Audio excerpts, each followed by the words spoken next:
Cena 1, take 95. Fala galera, eu sou Pamela Queiroz E eu sou o Tato. e esse é o Arte em Foco. O nosso tema de hoje é a arte pós-guerra. E para começar, a gente vai falar sobre a Segunda Grande Guerra e o fim das utopias. Cubistas, dadaístas, surrealistas, futuristas, expressionistas e todos os outros movimentos da vanguarda do início do século XX, eles tinham algo em comum. Eles acreditavam que a nova arte criada por eles, seria capaz de mudar o mundo. Eles experimentaram novos materiais, novos conceitos, novos suportes, e experimentaram novas maneiras de representar o humano, através da fragmentação, da negação do ponto de vista único, da perspectiva linear, da simplificação de linhas, do despojamento ou do excesso. O corpo na arte, ele era um novo corpo. Ele foi construído à medida para uma nova era. Todos os artistas das vanguardas históricas transformaram a sua arte num manifesto ao novo, a um possível e desejável futuro, que seria construído sobre os escombros de uma grande guerra. Ou então, como os expressionistas, projetavam no passado o possível futuro da humanidade. Mesmo os dadaístas, que fizeram da sua arte um manifesto contra o artista demiurgo, transformaram os criadores em observadores privilegiados, em recolectores de objetos do cotidiano. Eles viam na arte um caminho possível. E para falar mais detalhadamente sobre o assunto, separamos alguns estilos de arte pós-guerra para vocês. Vamos falar um pouco sobre eles, falar sobre os principais artistas e vamos mostrar algumas obras. Para começar, nós vamos falar sobre o expressionismo abstrato. O expressionismo abstrato, ele tem origem numa época conturbada, uma época de afirmação de valores. Ela é a arte verdadeiramente estadunidense. Ela surge para oferecer um novo enfoque artístico-cultural, sobretudo nos aspectos contra o sistema formal da pintura. O expressionismo abstrato, ele atingiu influência mundial, e nesse momento, Nova York passou a ser um dos mais importantes centros de arte do mundo, que até então era Paris, na França. Um dos principais artistas do movimento é o Pollock. É um artista que viu a sua vida afundar em seus vícios e se descobriu na arte abstrata novamente, quando a inspiração de pintar e seu corpo se tornaram um só. Para fazer os seus pingos nas telas, ele usava mãos, pés, ele realmente, é isso que fala que ele e o corpo dele se tornou um só, porque ele pintava com seu corpo. Tudo fazia parte de um mesmo plano. Eles definem muito bem o movimento do expressionismo. Ele ficou famoso com grandes telas, mas a sua obra principal é a Number One Eye, essa que vai aparecer na tela para vocês agora, de 1948. E aí, galera, agora eu vou falar do minimalismo. Entre 1963 e 1965, vários artistas estabelecidos em Nova York começaram a expor independentemente trabalhos tridimensionais, que para muitos tinham o suficiente para ser discutidos e expostos, e assim torná-los públicos como algo parecido como um movimento. O movimento foi batizado como minimalismo, como eu já disse, teve seus outros nomes, mas o que realmente pegou foi esse, graças ao ensaio de Richard Woolley, nome difícil, e foi publicado em 1965. Em meados dos anos 60, o adjetivo minimalismo foi atirado em todas as direções para cobrir um conjunto de arte muito amplo, como pinturas, esculturas, entre outras formas de arte que não necessariamente precisava ter um propósito. Quase todo trabalho aproximadamente geométrico, mais ou menos monocromático e de aparência geral abstrata, foi ou é provável que seja rotulado de minimal. Os artistas deste movimento usavam materiais como vidro, luzes, tintas, objetos, entre outros, onde cada um com sua peculiaridade trazia à tona sua arte, seja ela pintura ou em escultura. Agora eu vou falar de um dos principais artistas desse movimento, que é o Flavin. Para esse artista, seu trabalho duro e industrial é produzido em massa, mas os efeitos são muitas vezes mais sensuais e orgânicos. O módulo de cada trabalho de Flavin é uma mercadoria acabada enquanto posto a um produto mais industrial. Ou seja, o artista não usa cores específicas, Sua arte trabalha com objetos de fácil acesso no mercado, como cores simples, luzes fluorescentes. Parte de sua obra é um mistério para os críticos. Agora eu vou mostrar para vocês uma obra que não tem título, mas ela existe, de 1977. Agora vamos falar sobre a arte pop. A arte pop ela surge na Inglaterra, através de um grupo de artistas intitulados Independent Group. A primeira obra considerada pop é o que exatamente torna os lares de hoje tão diferentes, tão atraentes. Os artistas e críticos integrantes do grupo lançam em primeira mão a base de novas formas de expressão artísticas, que se beneficia das mudanças tecnológicas e da ampla gama de possibilidades colocada pela visualidade moderna, que está no mundo, ruas e casas, e não apenas em museus e galerias. A defesa do popular traduz uma atitude artística adversa ao hermetismo da arte moderna. Nesse sentido, este movimento se coloca na cena artística como uma das mãos que não se movia. Com o objetivo da crítica tônica ao bombardeamento da sociedade capitalista pelos objetos de consumo da época, ele operava com signos estéticos de cores inusitadas, massificados pela publicidade e pelo consumo, usando como materiais principais gesso, tinta acrílica, poliéster, látex, produtos com cores intensas, fluorescentes, brilhantes e vibrantes, reproduzindo os objetos do cotidiano em tamanho consideravelmente grande, como de uma escala de 50:1, objetos pequenos e depois ao tamanho normal. Um dos principais artistas do movimento é o Roy Lichtenstein.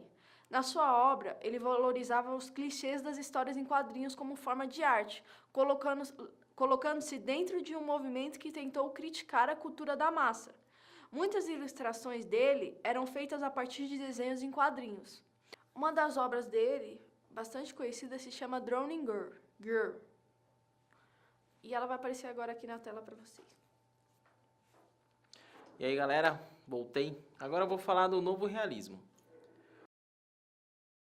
O novo realismo, oficialmente criado na França em 1960, levanta questões também que preocupam a arte pop inglesa e a norte-americana. A enunciação dessa ideia básica assegura uma identidade para a atividade coletiva desses artistas, sem inibir a compreensão de realização que cada um faz dela.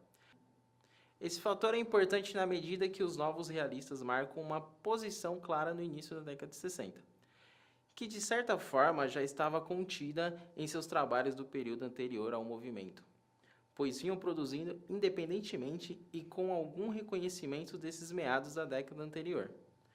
Como observa Heston posteriormente, abre aspas, muito mais do que um grupo e bem melhor do que um estilo, o novo realismo europeu aparece hoje como uma tendência aberta, fecha aspas. O movimento ecoou rapidamente fora da França e nos primeiros anos da década de 60. Esses artistas participam de importantes exposições, sobretudo nos Estados Unidos. O sentimento de crise dos meios tradicionais e principalmente do esgotamento da pintura abstrata, lírica, informal, geométrica, expressionista abstrata, gestual e etc. Os novos realistas reclamam a criação de uma nova expressividade, à altura de uma outra realidade sociocultural, caracterizada pela hegemonia norte-americana pós-guerra, pela máquina, pelas culturas de massa e informação, pela publicidade, pelos avanços tecnológicos que modificam o ambiente mais prosaico da vida cotidiana com os novos eletrodomésticos e politicamente pela realidade da Guerra Fria. Trata-se de religar a esfera da arte ao mundo, baseando-se na introdução dos elementos do real nos trabalhos da arte. Bom, agora eu vou falar do Arman, que era um dos artistas desse movimento. Sobre o acúmulo de vastas quantidades dos mesmos objetivos, permaneceria como um componente significativo de sua arte. Ironicamente, ele originalmente focou mais atenção em suas pinturas abstratas, considerando-se mais importantes que suas primeiras acumulações ao selo. Somente quando ele testemunhou a reação de espectador à sua primeira acumulação, em 1959, ele reconheceu plenamente o poder dessa arte. E em 1962 ele começou a soldar juntos acúmulos dos mesmos tipos de objetos metal como eixos. Agora eu vou mostrar uma obra dele que se chama Avalanche, de 1990, que você pode encontrar no campus da Universidade de Tel Aviv. Agora vamos falar sobre op art. A palavra op art deriva do inglês optical art, que significa arte óptica. Esse termo pode ter sido usado pela primeira vez pelo artista e escritor Donald Judd, em uma revisão de uma exposição de pinturas ópticas por Julian Stanczak. Nome difícil. Mas tornou-se popular por seu uso em um artigo da revista Time de 1964. Ainda que traga rigor na sua construção, simboliza um mundo precário e estável, que se modifica a cada instante. Apesar de ter ganhado força na metade da década de 1950, a op art passou por um desenvolvimento relativamente lento. Ela não tem o ímpeto atual e o apelo emocional da pop art, pois é excessivamente cerebral e sistemática, mais próxima da ciência do que das humanidades. Por outro lado, suas possibilidades parecem ser tão ilimitadas quanto as das ciências e da tecnologia. A razão do op art é a representação do movimento através da pintura apenas com a utilização de elementos gráficos. Outro fator fundamental para a criação do op art foi a evolução da ciência, que está presente em praticamente todos os trabalhos, baseando-se principalmente nos estudos psicológicos sobre a vida moderna e da física sobre a óptica. A alteração das cidades modernas e o sofrimento do homem com a alteração constante em seu ritmo de vida. Um dos principais artistas do movimento foi Victor Vasarely. O seu fascínio por padrões lineares levou-o a desenhar diversos motivos através da utilização de grelhas lineares, bicolores, pretos e brancos, e das deformações ondulantes, onde a sensação de profundidade e a multidimensionalidade dos objetos foram sempre uma preocupação constante. Agora que vai aparecer para vocês na tela a principal obra dele, que se chama Bânia, que é de 1964. Agora eu vou falar da arte cinética. A arte cinética busca romper com a condição estática da pintura e da escultura, apresentando a obra como um objeto móvel, que não apenas traduz ou representa o movimento, mas está em movimento. Os artistas dessa corrente artística trabalham especialmente com a arte abstrata, de forma a gerar no espectador uma ilusão ótica, expressa por meio de efeitos visuais de uma obra móvel. Nesse sentido, vale lembrar que o movimento op art, que foi o movimento anterior, está intimamente relacionado com a proposta da arte cinética. Um dos maiores exemplos da arte cinética está o pintor e escultor norte-americano Alexander Calder, muito conhecido por seus mobiles, que são desenhos na quarta dimensão. Um tipo de escultura com peças que se movimentam, seja ela pelos ventos ou por motores de energia. Ainda que seja Calder o mais lembrado quando se fala de mobiles, foi o artista francês Marcel Duchamp, seu criador. Na física, a palavra cinética refere-se ao estudo de ação das forças na mudança de movimento dos corpos. Esse termo também é utilizado na química, biologia e filosofia. Alexander Calder foi o primeiro a explorar o movimento na escultura e um dos poucos artistas a criar uma nova forma, o mobile.